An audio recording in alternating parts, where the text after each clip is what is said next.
Hi guys, booking a hotel or hostel in Israel is very easy to do, but I decided to make this video for three reasons. First, the main complaint I hear from tourists is that hotels in Israel are expensive. The average price is $240 per night. This is why for each area I'm going to point out the luxury hotel, for which prices start at around $400 a night, the mid-range options for around $180 to $300 a night, and the best budget options starting at $20 a night.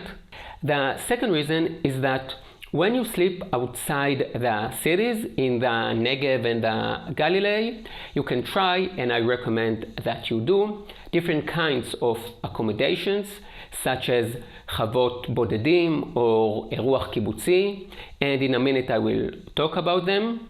And the third reason is that at the end of the day you spend quite a lot of time in your accommodation and you pay a lot for it, so it better be good. By the way, my name is Oren and I am a professional tour guide in Israel. I should mention that there are loads of great hotels that didn't make it into this list. First, because I rather give 3 options as opposed to say 8. And more importantly, I focused on the special options and not the good but standard hotels. I've already made videos about hotels and hostels in Jerusalem, Tel Aviv and the Judean desert, so now I will just talk about them briefly to give you an overview. Here I want to focus on hotels and hostels in the Galilee and the Negev. All the places I'm going to mention, and I will mention a lot of places you can find in the post. I will leave the link down below. Now let's start with Jerusalem. Jerusalem is a complex city in every respect except for accommodation. The city center is small and all options from 5-star luxury hotels to hostels are located within walking distance from the old city and the new city center. When deciding on your sleeping arrangements in Jerusalem, you also need to think about the Judean desert. You can see the main sites Masada, En Gedi, Qumran and the Dead Sea all in one day as a day tour from Jerusalem, or you can choose to sleep there. In general, if you are coming in winter when it is nice and warm in the desert, or if you like the desert scenery, I would recommend sleeping there. But if you are coming in summer or don't have a lot of time, then take a day tour to the Judean desert from Jerusalem. In Tel Aviv, you need to ask yourself how important the beach is to you. If the answer is very, then choose a hotel on the Promenade on Hayarkon Street or Herbert Samuel Street. In the inner neighborhoods, there are great boutique hotels. If the prices are too high, then I don't have many mid-range hotels I can recommend, but a private room in a hostel is the best option for those who don't want to sleep in dorms. And now for the best part, accommodation in the Negev desert. The Negev desert takes up 50% of Israel, so there is a lot to cover. I will start in the north and work my way down to the south to Eilat. Although Be'er Sheva is considered to be the capital of the Negev, skip it and head straight to the Sde Boker Mitzpe Ramon area. I always recommend Mitzpe Ramon, whether you are traveling in summer or winter on a low or high budget, with or without a car. It's a small town with a perfect location right on the Ramon crater with all the facilities and activities that travelers need. If you want the best, then Bereshit Hotel is the only option, a luxury hotel in a perfect location. Good mid-range options are the hotels iBike and Incense, both highly recommended. They have clean, modern design. There are 3 low-budget places I like to recommend. Me'ever, a hostel located in a big hangar. They have various accommodation options, from pitching a tent to domes to staying in really nice private mud huts. If you have a car, then I can highly recommend Silent Arrow.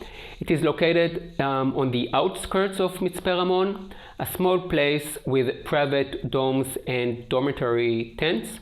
It's perfect budget option for those who love the desert. The Green Backpacker is a small, very clean and very quiet hostel. It's a great base for trekking in the Ramon crater. Located in a regular home, unlike Silent Arrow or Me'ever, the advantage here is that if you are unlucky with the weather, it gets really cold in Mitzpe Ramon, you're in a cozy apartment and don't need to walk outside to get to the showers. Another option is sleeping at Chavot Bodedim in this area of Sde Boker and Mitzpe Ramon. Chavot Bodedim literally means lonesome farms. Most of the farms were established in the 90s and are run by a single family that owns a lot of land. In Israel, a lot means more than a few hectares. Many of them grow wine grapes, olives, or have goats. Most of them have like 2-3 Zimmerim cabins. Personally, I really like them. The money goes to individual families and you feel the desert as soon as you open the door. Many of them are located north of Mitzpe Ramon, so it's about like 2 hours drive from Tel Aviv and Jerusalem. Naot Farm is a really nice farm. Unlike other farms which only have cabins, here they also have what they called the Tube Hostel for budget travelers. Sukkah in the Desert is an eco farm. You need to arrive before it gets dark, as there are no lights.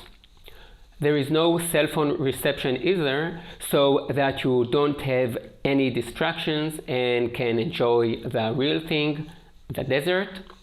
Karmei Ovdat is another great cozy cabin options that I can recommend. Each cabin has an isolated location with views to the vineyards. The next kind of accommodation I want to talk about is sleeping in a special community. One day I'm going to write a post about this subject, but for now I will just say this. In Israel, for various historical reasons, there are many community villages built around a political, ideological, or ecological idea. And on the way to Eilat, there are some interesting communities that are offering accommodation. The rooms are usually quite basic, but you can walk around the village, and in some places they offer a short tour, sometimes for free and sometimes for something like $7 or so. Neot Smadar is a very special ecological kibbutz or community. This is their art house. They offer basic accommodation. Ktorah is a kibbutz whose members mostly belong to a conservative Judaism movement. The rooms are simple and good, but the focus here is on the kibbutz. You will also get a short tour through this unique community.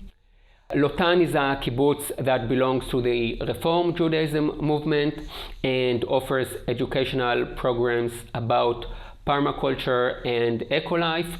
They offer tours here also.